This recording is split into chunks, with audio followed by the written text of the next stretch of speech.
Today's word is among. It helps you talk about things or people in a group or crowd, which is very common in many situations.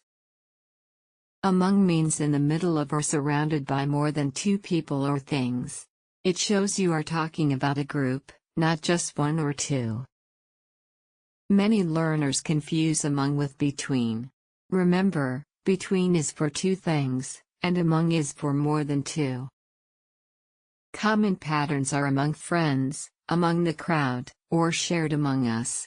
Usually, it shows something inside a group. She was popular among her classmates. The secret was shared among the team members. Among the trees, we found a small cabin.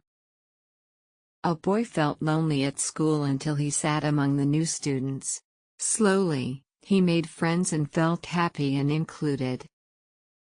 Think of among like being among a group, inside or surrounded by others, with M and O standing for middle and others. Remember, among is for groups. Try making your own sentences and see you in the next lesson.